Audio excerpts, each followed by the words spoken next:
3 years after the last season of the show, the dynamic duo returns in their first big screen adventure in The Mandalorian and Grogu. So we jump into this movie. It's the first Star Wars film we've gotten since Rise of Skywalker in 2019. That's crazy. Can't believe it's been 7 years since we've gotten a Star Wars film.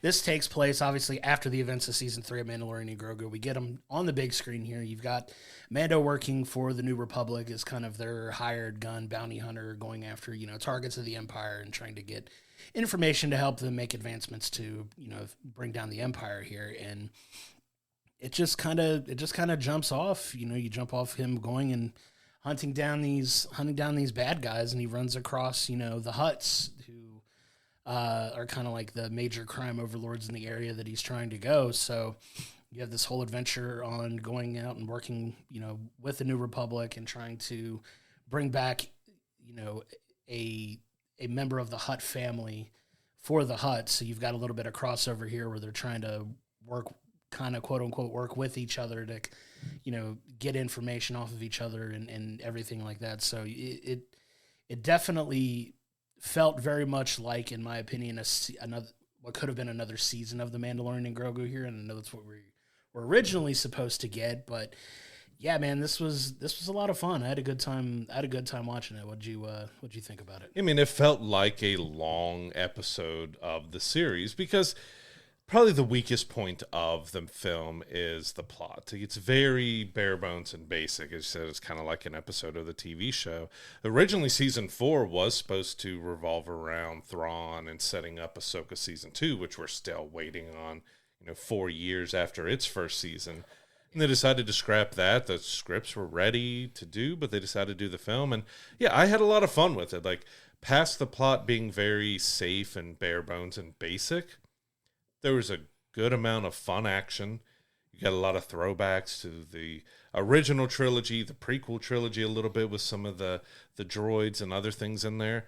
And there's plenty of humor. I mean, if you love Mandalorian and Grogu, if you love little Grogu, there's plenty of fun, cute moments. You're going to laugh and you're going to awe and you're going to have, some fun with that. But I'm glad they gave a little bit of growth to Grogu in here. You get to see, after, 7 years, that he's finally starting to move a little bit out of the baby. Well, he's still kind of a baby, but you're seeing him be a little more independent and helping out more and being able to do a rescue mission on his own and stuff. And it was really nice to finally see a little bit of growth in the character. Like, you love the cute little Yoda, but there has to become a point where they have to start thinking about, all right, when do we start aging him up? When do we allow him to speak? When do we allow him to be a little more independent and stuff? Because they're going to keep going with Grogu for a long time. It's basically about the only thing they have going because of all the other films have been gone to the wayside, and now we have several more that are in the works. I think the only one that we have complete is Starfighter that's going to be coming out. Yeah. But we've got the Rey movie, so it is kind of crazy. It's 7 years in between Star Wars films, and it was 7 years ago that Mandalorian premiered. So from the time it premiered to now, there has not been another Star Wars film. And it was just wild when we were seeing one, because we had Solo, we had Rogue One, we had a lot of stuff, and because they shifted to TV for a while, and now they're trying to get back into Star Wars being more of a film franchise. And I think Mandalorian and Grogu is a fun way to kick that back off. It's not something that's setting up a lot of new lore. It's not really setting up anything. It's just a Star Wars film to go to the theater and have fun with. Yeah, and it kind of just leaves you open. If they wanted to go back and put that back on TV, they could. Mm-hmm. And it very much felt like that by the end. Star Wars does kind of feel like a franchise that's kind of half in, half out with so many things right now that it's in flux. What I will give them credit for is the amazing job they do on the animated side of things. Like, Maul Shadow Lord, if you haven't watched that on Disney Plus, fantastic short animated season that they just had. I think it was like 8 episodes of it that are on Disney Plus, so you can watch. Phenomenal television there, like a phenomenally written show. Love the show from his perspective. What they've always done well are the animated side of things. But there is a lot in flux as far as TV and film right now, because like you said, this was originally going to be a season 4 of Mandalorian, not really on the movie side of things. And you also had season 2 of Ahsoka, which I still blows my mind that it was 4 years ago. Yeah. Well, it'll be 4 years between the time we got season 1 and season 2 because it came out in early 27. Right, and which is still just the passage of time anymore is just insane. And then that was supposed to originally culminate in a film where you had both Ahsoka and Mandalorian and Grogu, and it was supposed to be this big epic film that was going to close all of it, and they kind of scrapped it to do Mandalorian and Grogu as a film now, which I'm still kind of on the fence on how I feel about that necessarily, because I did love that crossover between Mando and Ahsoka. Like, those were some of the best episodes of not only The Mandalorian, but the Ahsoka series as well. Like, you had, them, interacting and doing things together, and that was a ton of fun, but it doesn't feel like we're getting any of that end now. Like, you're going to get season 2 of Ahsoka, and then what? Like, is kind of where you leave yourself with that. But getting back to the movie, yeah, this, like, outside of the thin plot, like you mentioned, I still had a ton of fun. You get the humor that you get in the Mandalorian and Grogu series. Like, you could tell this is geared more towards a younger audience, especially with the inclusion of, a character like Grogu, who, everybody loves, but you definitely see it being more popular with a younger audience, which is awesome, because we need younger people to get into things like this so they can have some longevity. But it was still a lot of fun. You and I were both laughing at several points in this film, but they do a good job of that, like you said, mixing in a lot. There's a ton of action in this movie, a ton of fighting that the Mandalorian does in this. Like, there's a pretty solid amount of this movie dedicated to him fighting, different variations of stormtroopers and other creatures and vehicles and like, you get all the explosions and the fights and all the fun action stuff. Like, they found a good way to balance all of that across what was a fairly thin plot. Like, this felt like a prolonged episode, like you said, of what could have been an episode in the season that they put in film length, which is fine. Like, I'm not gonna beat it up too much for that, because what we got was really fun and entertaining. Yeah, and like you said, the basic plot, Mando is helping out the New Republic by tracking down Empire bounties, and he has to do one that's to rescue a hut for the twin huts, because they want to, make sure that Rhoda is kind of out of the picture there. And that's basically it. Like, that's the basic of the story. He does a couple bounty missions, then he has to do that one for the hut, and everything just unfurls from there. So it is very thin on the plot, but it does just enough to just have some fun with it. Like, Jeremy Allen White was fun as Rhoda. It was really took a little bit to get used to having a hut speaking English, so perfectly and out there, and also being a ripped slug. Like, it took a little bit to get used to the look of that, but. Yeah, like you said, you had so many big set pieces, because you had AT-ATs and you had other vehicles like that, and you had a lot of starship flights and battles and stuff. Got to see an X-Wing battle in here, and you got to see, like, sword play and axes and blasters and a bunch of different weapons and stuff. And you also got Zeb, who, everyone knows, as you said, from the animation that they did so well with these animated series, and we get to see more of Zeb. He made a little cameo before, but now he gets to be, he's not huge in the film, but he's a good part of the film in there. And they brought Steve Blum back, who's also Wolverine, as we know from the animated series. He's voiced a lot of big characters, so it was great to bring back the voice actor for Zeb and let him have this part in the film and stuff. But there was a lot of cameos and stuff like that. You got a lot of people who have worked in other parts of the Star Wars universe who got to come back and play their characters. So you've also got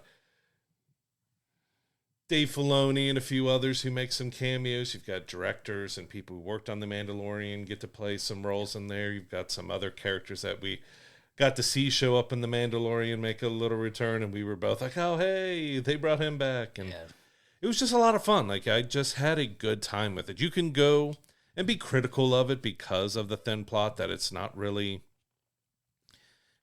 setting up anything else. Like, you could have more adventures with the Mandalorian and Grogu after this, but there's no real big plot point that really sets up, like, there's a new big bad or a Death Star or something like that, thinking that, first Star Wars film in 7 years, what is it setting up? Really nothing.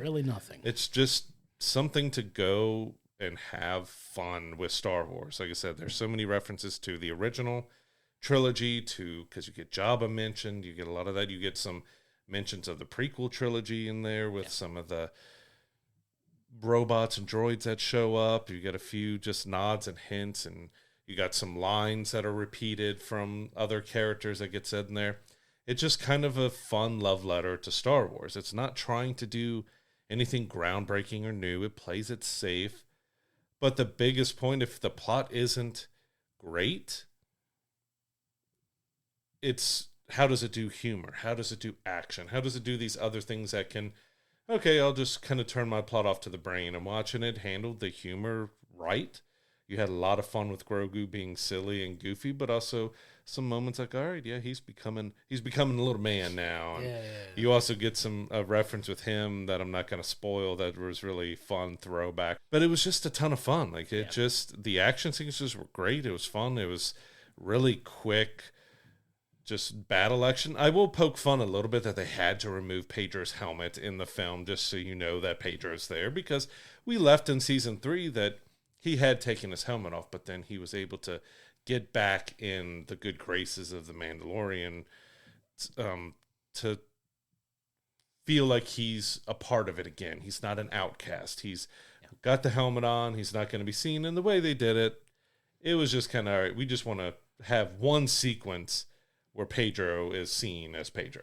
Right, and it kind of plays into how the film ends as well with, you know, a line that he says in the beginning of the movie that clearly paid off by the end. But yeah, I mean, you had to throw out that you knew he was physically there and not just doing his voice lines like he did for pretty much the bulk of the last season of The Mandalorian, where you obviously didn't see his face at all, and he was nowhere present during any of that filming. Because he hasn't been busy at all. Yeah, you know, he's only done 1 or 2 other things in the meantime with all of that. He's not one of the busiest actors in Hollywood or anything, but yeah, I mean, what you kind of summed it up perfectly, where you were like, you know, if you don't give us a ton plot wise, do you make up for it in other areas? And like I said, we get it in spades and action, we get it in humor, we get it in, you know, visuals. Like visually, it's a beautifully shot film, like stunning. Like it blows my mind the way they can make these planets and these things come to life in Star Wars, and it's a very strong suit for them. Overall, it has been.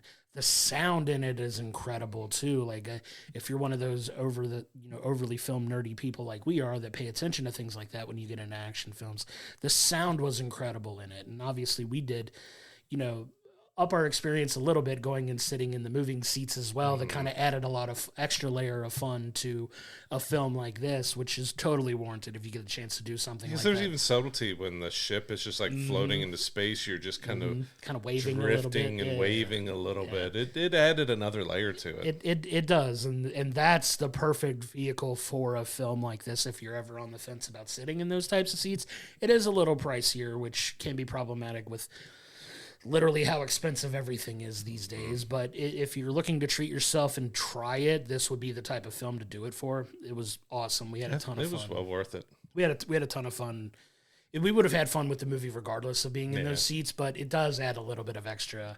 You know, you're in the movie, you kind of feel it a little bit more, and it was fun to have that experience as well, which can affect how we view a movie too. Like if we have a good experience with that, like I didn't really feel like it was off-putting any when we did it, and we had it ramped up to the highest intensity. I had to keep checking it because at a time kind of take you down a level. I'm like, no, I am going 88 miles per hour. You're maxing this out. Yeah, I'm doing everything. We're jumping to hyperspace here. We have to do the full bit of it, but. Yeah, I mean, it delivers that. Like, I think we've gotten so used to, and this is where Marvel is both awesome and very frustrating for other forms of film and entertainment, where with Marvel, you got so used to everything being connected to each other and it having to be, and this leading to this, and this is leading to this, and you can reference this for this, that with a property like this, that for a lot of times is a lot of things are canon in the universe and you can make references to, it doesn't always have to be connected to everything. And this felt very much like its own standalone adventure, kind of like a Solo or, you know, Rogue One, which at the time, Rogue One just felt like a standalone that just happened to end as epically as it could have with the Darth Vader scene to kind of lead into episode 4. But everything else wasn't really connected to everything else going on. And I think this is what they're trying to do. It felt really more like a love letter to all Star Wars fans, which is something, Dave and Jon Favreau have,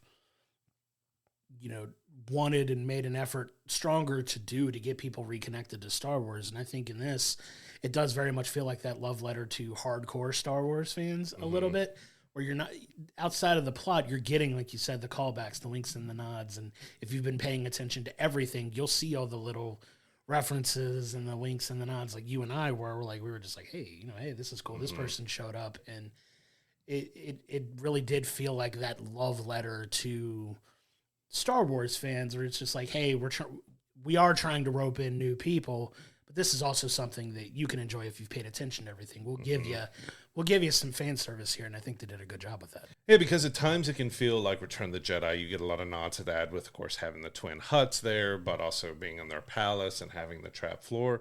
But then it can also feel like Attack of the Clones, like you're in the city and everything, which you also get Martin Scorsese playing a role that he's just kind of doing whatever he wants to in here. And it was fun to see him play a goofy, silly alien creature that he's voicing that didn't want to have anything to do with Mando. Like, no, leave me alone. Like, and it's all that wink and the nod of just characters not paying attention very well, because he's like, oh, you're looking for Rhoda the Hutt? And he points to a literal poster right next to him. Like, he's right there. You can see where he's going. Good bounty hunting there. Like, you can pay to, but it was that fun tongue-in-cheek. There's a lot of references to different aspects, and of course, having Zeb in there, you also get more references to the animation world and stuff. You would have kind of liked a little more connection, because, Season 3 ended with Mando at that house, kind of trying to figure out what he's going to do, but you had that underlying, like, all right, what's going on with the other Mandalorian, or with the other people around there, and the Darksaber, and where Gideon is, like, because we kind of got to open up the cloning and stuff with that. And you don't really touch on that in here. This is very much a wink and a nod that, hey, we see his house, we see the Naboo fighter that he had and stuff still. We end up giving him a new ship in here and getting back to that, which was kind of just, oh yeah, well, here's your pay for what you just did. And like, oh, okay, so that's as simple and basic as they're going to do. There's no elaborate story of how he gets his ship, a ship back to what he used to have. It's just like, yeah, here, we found this for you. Why don't you take it as payment? Right.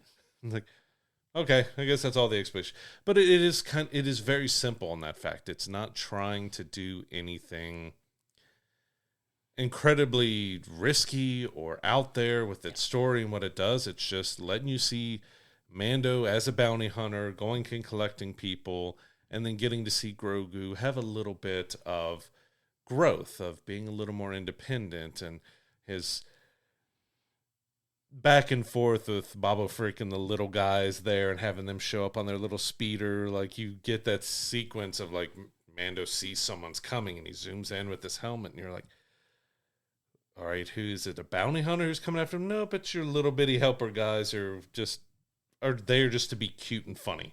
Especially one of them gets picked up, and it's not a big spoiler. He gets picked up by an animal creature in there. And he's like, oh no, he's got me.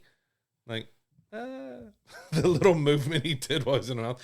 Like, I will give up and give props to just the puppetry that they did in here with Grogu and with those little creatures and stuff was just so much fun. And it's definitely a love letter to classic Star Wars, of just how many creatures and characters in the original trilogy were puppets and were practical costumes and stuff. A lot of fun to be had with the practical puppetry, because you can tell they move and they're everything else. They're animatronics and they're puppets.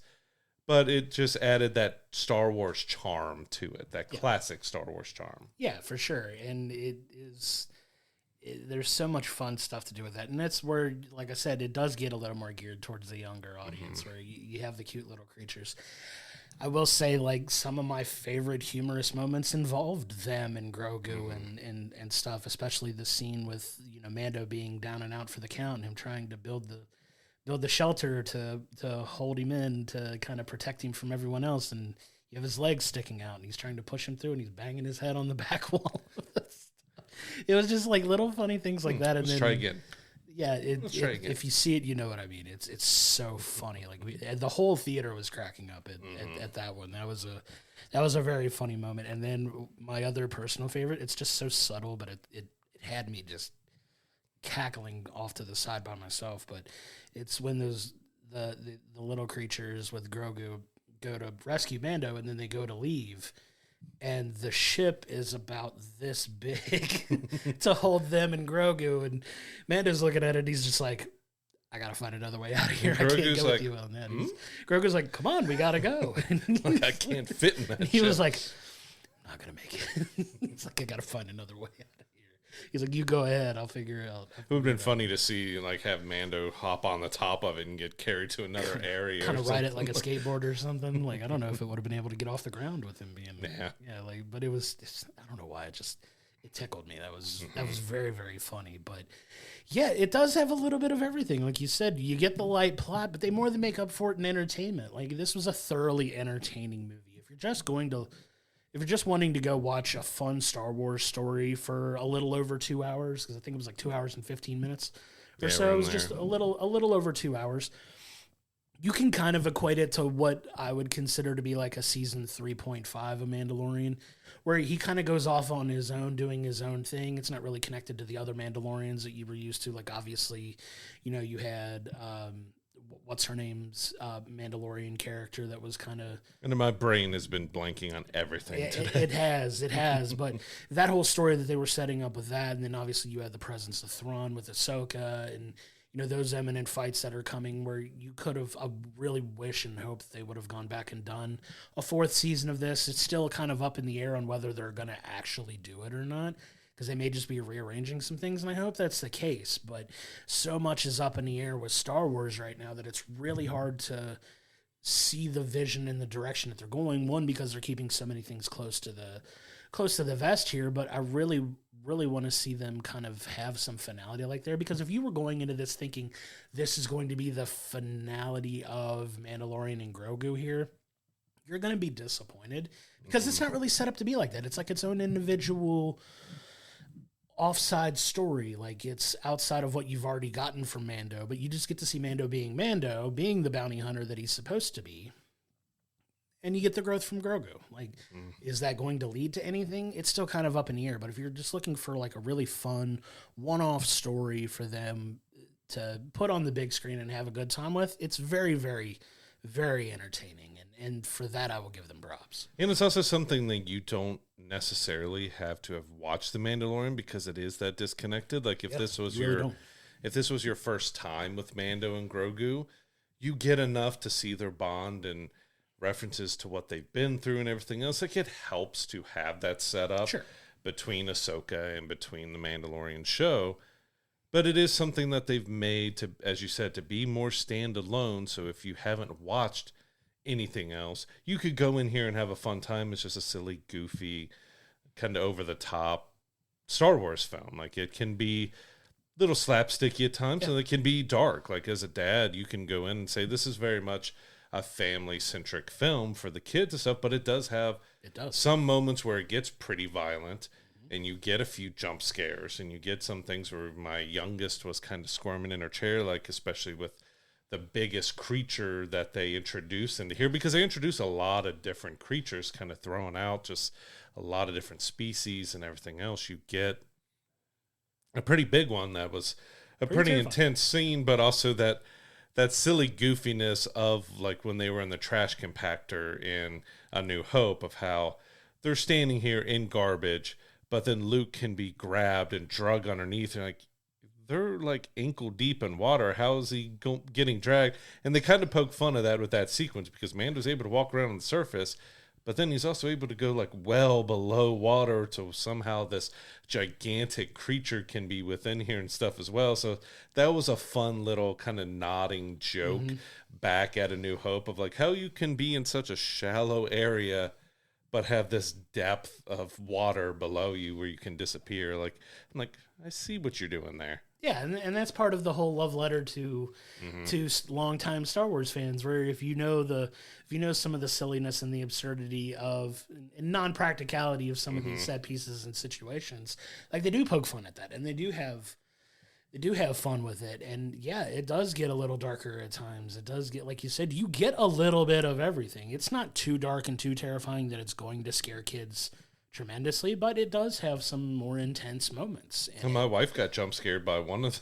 the creatures. I remember seeing that. I laughed very hard at that. I'm just like, got her. But it was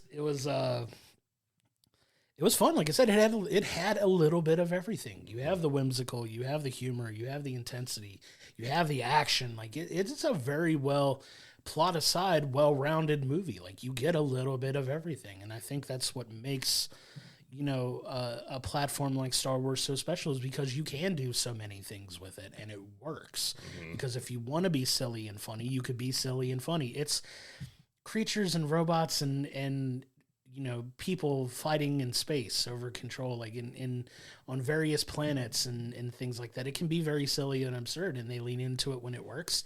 And they can also have the heart and the drama and the warmness that you get with the relationship between Mando and Grogu, where you see why he's the father figure protecting over Grogu, and you see him being very much Papa Mando in a lot of cases to Grogu, but also he turns up that intensity when he needs to, and he goes and he's such a good fighter too. Like it's a lot of fun to see. Like you get so many different elements thrown together like this, and they all work so well together, and it's something not a lot of like properties are good at doing, mixing, but it's something that lends itself really well to this science fiction fantasy kind of realm that Star Wars has gotten really really good at over the last several decades. They're not without their problems, obviously, because we jokingly say nobody hates Star Wars more than Star Wars fans. Mm-hmm. And this film does have a lot of heavy criticism from people that were expecting X and they got Y. So it's all in how you choose to go and see a film like this. If you just go in with the expectation that's going to be super connected to what you've already seen, you're probably going to be a little bit let down. But if you go into it with the mindset like, hey, this is a fun one-off adventure for characters that you've grown to love over the last several years, you're going to have a good time. Like go in not expecting it to connect to literally everything else that you've seen from them, and kind of just take it on its own merit as a standalone story that's just a good fun time, and I think you'll have a lot of enjoyment out of it. Yeah, don't expect it to be like episode 10 or it's going to be something big and groundbreaking. And I think it's also hard for some because Andor was the last live action Star Wars we got, which was dark and gritty and emotional really and incredibly done. And then we jump into the silly and over the top with Mandalorian and Grogu. You do have to temper those expectations that you're going to get a thin plot, but you're going to get a lot of fun action. You're going to get a lot of great humor, so many nods and throwbacks and everything else. Like it was just a fun, entertaining time that in the end, The Mandalorian and Grogu is a film worth going to the theater to see. It has big action set pieces, even though they can be a little bit short at times. You get a really great big action set piece to end the film. It's got great humor. Grogu gets a little bit of growth, and you get to see a little bit of change there. It does have problems that the plot is thin, and it doesn't really set up anything big or new. It's just kind of like a large extended episode of the series that's not connected to the series. So it is one of those weird, but it's one of those just kind of standalone, go out and have fun with Star Wars again. I think that's what a lot of people are missing, is just having fun with Star Wars. I'm going to give it an 8 for that pure entertainment factor. I had such a blast with the action. I was laughing so much. It entertained me. If the plot is thin and it's not, well baked and it's very simple, then you have to have something else that's going to prop it up. And it does so well with the action, it does so well with the humor, that in the end I didn't care as much that the plot just was very safe and basic and nothing extraordinary, but everything else wrapped around it was so much fun that I didn't really care as much. It's so crazy how sometimes we can be... You and I vary in our ratings sometimes, but a lot of times we're on the same page with this. We are literally on the exact same page for this film in particular. I gave it an 8 as well.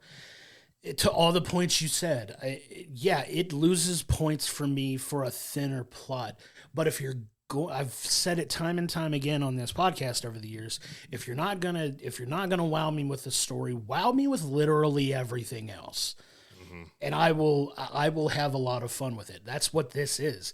You get a really, really thin film plot with a little bit of character advancement here, at least for Grogu. Mando gets to be Mando, and you're not getting a ton of advancement from him, but you get some development of that, and it's just a good, fun romp through several star systems in the galaxy on a story that's not really connected to anything else. And it does lose a little bit for the thin plot, but man, like we said, the action is phenomenal in this. The visuals, like the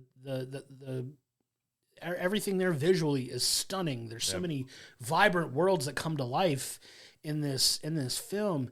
The humor is top-notch Star Wars. Like, if you're into that Star Wars kind of humor, like, you get that in spades here. Like, it does everything else so well that I'm more forgiving of the lack of a really heavy, serious plot that connects to X, Y, and Z that they're going to do. Yes, is the property of Star Wars kind of in flux and a little bit of a mess right now? It has been for a little while, especially since, the latest trilogy of films that, I do want to kind of go in like 10 years from now and see how people feel about those movies. Kind of like how they did with the prequels, that everybody who loved 4, 5, and 6, a lot of them hated 1, 2, and 3. But as time's gone on a little bit more, at least episode 3 of that has gotten a ton of love, and those prequels have gotten a little bit more love over the years. I'm wondering if 7, 8, and 9 are going to have that same thing, or is it still going to be pretty universally panned? I don't care what anybody says. Episode 7, in my opinion, still a phenomenal movie. I will stand on business for that because it felt like the most Star Wars thing I'd seen in forever. Yeah. 8 and 9 are a mess, but 7 made me feel like I was watching A New Hope for the first time, which is a lot of people's problem with Because it, that it didn't feel like original enough. It felt more like A New Hope, but it did feel like, because we weren't born when A New Hope came out, so this was us seeing almost like A New Hope for the first time. Yeah. It has its issues and problems, but I still,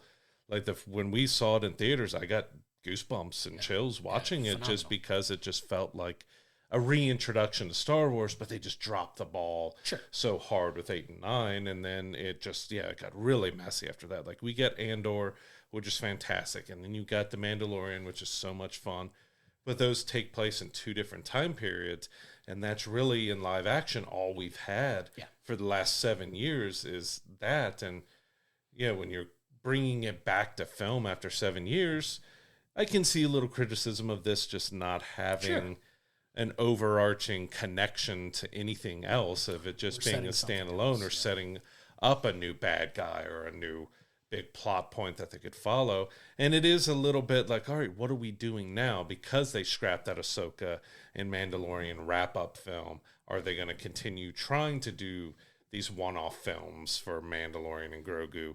Are we going to get any more Ahsoka after season 2? Because it's taken 4 years to get season 2. I think they just need to work on bridging the gap. You don't have to have a Star Wars film or property every single year, but they do need to kind of bring it up, because as much as we love the animated properties, not everybody's into animation, and not everyone's into animated storytelling.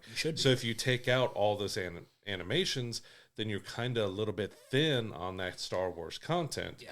And so I think they do need to get a little, like, you've got Starfighter coming out. We're supposed to get another Rey movie that people are a bit mixed on exactly what we should or have there. We've just had so many Star Wars projects announced from various directors and everything else, and then just nothing has come to fruition from it. So they're, with Dave in charge now, you're going to be very curious to see what Star Wars looks like from here on out, because this was really fun as a standalone, but fans are waiting for that next big, connected, interesting storyline. Are you going to give us an episode, a new trilogy that you've had? I think like 3 directors have been talking about a new Star Wars trilogy. We've had talks about possibly the Knights of the Old Republic being made into a film, a horror movie even. Yeah, even a horror movie. I am kind of skipping over one series that we've had outside of Andor that was very mixed among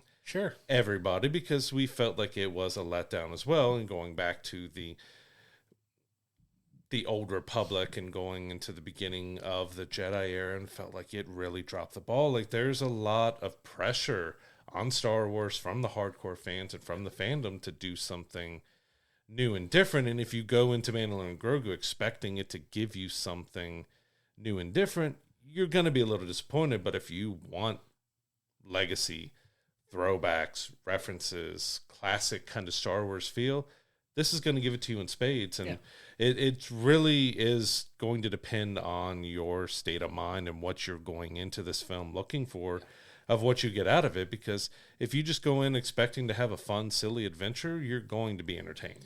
I think where a lot of people are frustrated is the lack of transparency with their direction of what they're wanting to do with things. Like, and that's where everybody gets like, yes, the animation is top notch. If you're not a fan of animation, I don't care. You should be watching some of these properties as well, especially Maul Shadow Lord. Phenomenal series. I will say it again. Watch it on Disney Plus. It's only 8 episodes. You can get through it in a couple hours. It's really not that hard of a watch. Phenomenal storytelling in that as well. But the lack of creative direction for the live action stuff and everything being so in flux, it does have a lot of people frustrated, rightfully so, because you want to see what's going on. You've heard some talk of, oh, we're going away from the Skywalker stuff, but then you hear that there's a Rey movie coming out and she's kind of tangentially connected to the Skywalker stuff, and you're just like, okay, what are we doing as far as what parts of Star Wars are we jumping into? Because there is so much other stuff that they could be exploring. And we just don't know what direction, what they're committing to actually doing and giving us. And we just don't know. And that's the frustrating part with so many people. It's like they're clamoring for stuff, but it's like they don't know what they want to give us yet. And that's the frustrating part for a lot of people. Like, we were expecting this big grandiose film from, the wrap up of both Ahsoka and Mandalorian, and they rushed putting Mando and Grogu out. Fun. Phenomenal film. Like, we had a great time. Phenomenally entertaining film. Like, we loved it. But what does that leave for us, Ahsoka? Does Ahsoka mean anything when it comes out? Like, we don't know. And does Mando show up in Ahsoka at all, right? Or is it keeping him completely separate from her now? Like, is this the last we're going to see of Mandalorian and Grogu? We don't know because they haven't told us. So this is where some of that frustration comes in, and you're kind of hoping they would be a little bit more transparent about the roadmap of what Star Wars is going to look like for the next, 10 to 15 years. Because we know with films like this, they do take time to make, because it is so visually effects heavy and everything like that it does take a while to put together. And I think people are going to be patient for that, but they don't want another year or two to go by where they don't know what's coming. And that's the balance that, Dave Filoni, Jon Favreau, all those people, at the helm of, the Star Wars properties now have to figure out, and they need to get that plan. In my opinion, they need to get that plan in front of the fandom and say, this is our direction. This is concrete. This is what we're doing. This is what we're working on. This is what we're greenlighting. And this is what the future of Star Wars is going to look like. And then you see what's going to happen at that point. Yeah, because that's a double-edged sword, because that's kind of what they did after Episode 9, and they announced 5-6 different film properties that are coming, and we got none of them. Yeah. And I think that's the biggest problem. They committed to, all right, we got Patty Jenkins is doing a Rogue Squadron. You have, this trilogy coming from David Fincher or somebody, and then you have Taika Waititi was supposed to do one, and then you have just so many other directors saying, oh, yeah, I'm working with them on setting up a script for this and that. And you had 6, 7, 8 different projects in 7 years that were talked about that were coming, and we got none of them. And now we're starting to get a slow trickle of projects actually getting done. So we got Mandalorian and Grogu, and then we have Sean Levy's Star Wars film that I believe we see next year. Yeah. But that's all we know. Yeah. And then again, Sean Levy's is kind of disconnected from everything that we know of right now. It's not very heavy on what, the plot is, exactly where it fits in the timeline. We'll find out more as we get closer. But yeah, the kind of 2 films we have in the Star Wars universe are 2 that are very kind of disconnected from, like, they're a part of it, and you get a ton of reference. You get Jabba the Hutt and everything else referenced in here, and you got plenty of references to old properties, but it's just their own thing. We're not setting up a new expansive character and world and new bad guys and everything else. We're still kind of existing before A New Hope with all the Andor and Rogue One stuff, and then we're post Return of the Jedi before the sequel series, and we're still kind of sitting in between. Well, we're in between the prequel and the original, and we're between the original and the sequel. What's next? What's new? What are you doing that's going to be different? Like Andor, Rogue One were incredible. Mandalorian show was a ton of fun, but it's been 7 years since you started kind of both of those. You need to find that direction of where Star Wars goes now. Are we going to continue going down the Rey road, even though a lot of fans have not been very happy? I think Daisy Ridley was great as Rey, and she could be a really interesting character, but they screwed up with Finn. There was just so much disconnect between 8 and 9. Like, they were all doing individual films without talking to each other, but all 3 films are supposed to be connected. Like, it was just such a mess. Even Rian Johnson is supposed to have been doing another one, even though episode 8 was like really hated by him and what he did. He was another one that's tossed out that he's working on. They just need to figure out what is our goal in our path. Because in animation, you've had Maul, you've had The Bad Batch, you've had Star Wars Visions, which gives you those little small independent really stories and stuff. And you've got some really good animation, but for live action, are you done with Mandalorian? Are you done with the Andor era? So if you're done with these 2 eras, where are we going? Are we going and sticking post episode 9 and adventuring that? Are you going to try again with something like the Acolyte that takes you back in the past? Or should they jump harder in the future? Should you go 100 years post Luke Skywalker and figure out what a new era of Star Wars feels like? I mean, I know they're doing different things with books and comics and everything of that, of going into the past and everything, but it's that kind of weird flux that they're at with Star Wars. Is like, what exactly do we do? Like, our sequel trilogy was pretty panned by fans. What can we do to win them back? And so far, it still doesn't feel like they have a plan. Like, Mandalorian Grogu is fun. Give it a chance. Go watch it. You're going to have an entertaining good time if you can like deal with the looser, lighter plot.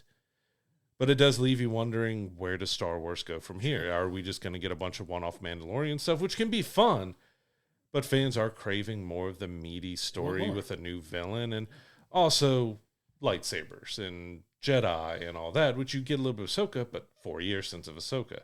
And like past Ahsoka in episode 9, we haven't had much Jedi other than the Acolyte, which, you know, I still haven't gone back and done my second rewatch because I want to give it another chance just to see, but it left such a bad taste in my mouth because it had so much promise and it just dropped the ball with the plot.